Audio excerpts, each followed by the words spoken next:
السلام عليكم ورحمة الله تعالى وبركاته. مرحبا بكم على قناتي أكلات شهية مع لولا. اليوم غادي نبارطاجي معكم كيكة بالفينو بالكريمة وكريم بير من الفوق.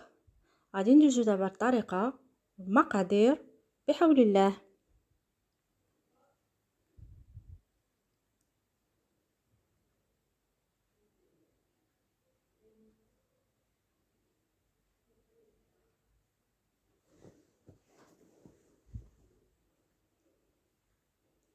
وهنا غادي نبداو على بركة الله. في الخلاط درت 2 بيضات، 5 د المعالق ديال السنيدة، خلط بين السنيدة البني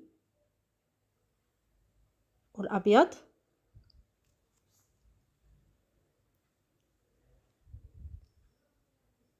ودرت قبصه ديال الملح. غادي نطحن كل جيدا، غير تذوب ليا ديك السنيده. غادي نزيد عليها نص كاس ديال الزيت،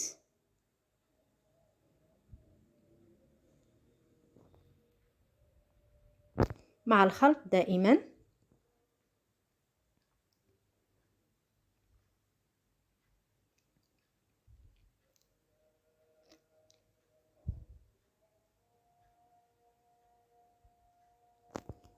وغادي نزيد كاس ديال الحليب،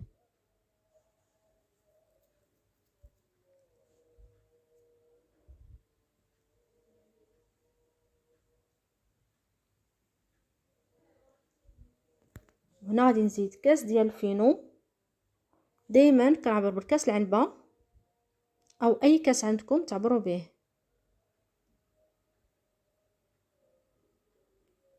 وغادي نزيد نص كاس ديال طحين فرص. اللي ما بغاش طحين فرص كيدير نص كاس ديال السميده، 2 خمارات ديال الحلوى. بغا يضيف الساشيه ديال الفاني كيضيفها.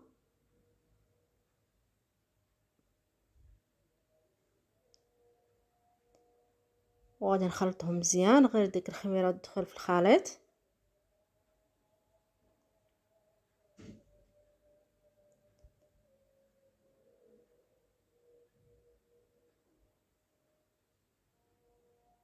وهنا الخليط كيكون ليكيد شويه، غادي نخليه يرتاح واحد 10 دقائق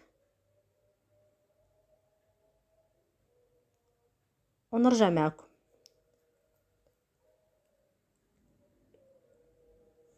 في هذا الاثناء هنا خديت هذا البسكويت النوع، نتوما اي نوع كتفضلوا. غادي نهرمشو بهذه الطريقه،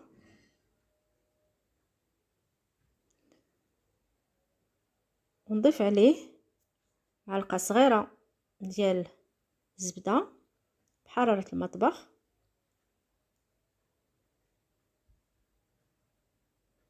ومعلقه كبيره ديال السنيده. غادي نخلطهم مزيان،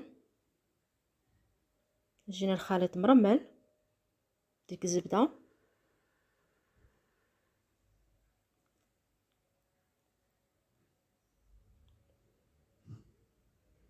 اللي باغي يدير في بلاصه البسكوي الكوك كيديرو حتى هو، كيجي رائع لذيذ.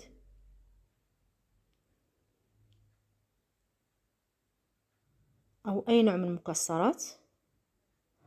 وهنا الخليط بعد ما رجعت ليه هو بعد 10 دقائق كيولي عاقد شويه. وهنا خديت المول دهنته بالزيت ورشيت عليه الطحين. غادي ندير فيه نص كميه ديال الخليط الكيك.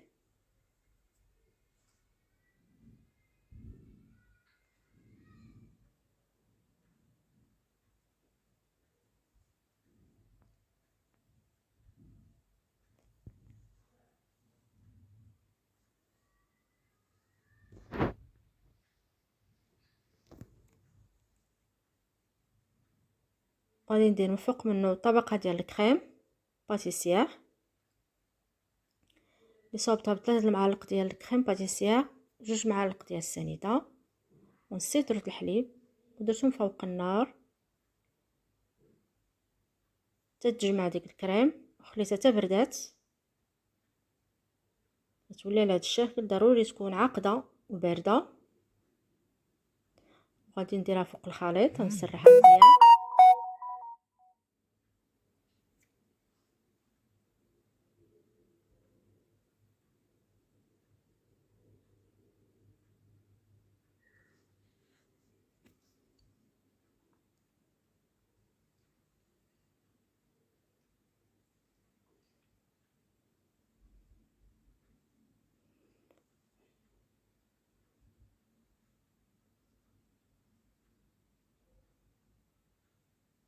بعد ما سرحت هاد الكريمه ستجي متساويه،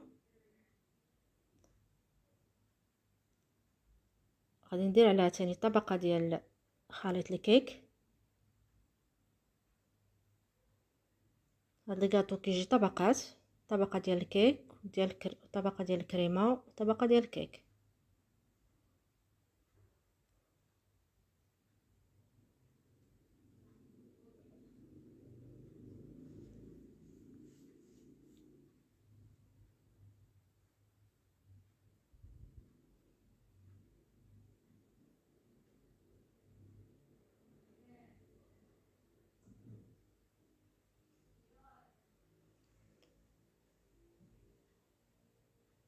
وفي الاخير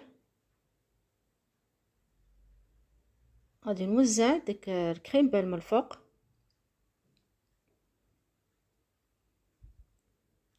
اللي باغي يحتفل بالكيك هكا كيديروا في الفران ديريكت، اللي باغي يدير الكريم بان كيديروا.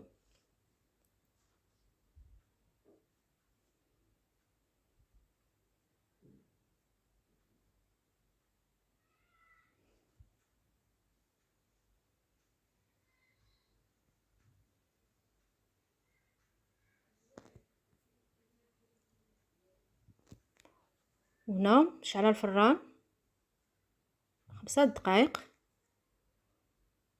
وغادي نخليه بحرارة 175 درجة من التحت حتى يطيب. ومن يطيب نشعله فيه من فوق ب2 دقائق، غير يتحمر شويه نرجع معكم في طبق التقديم.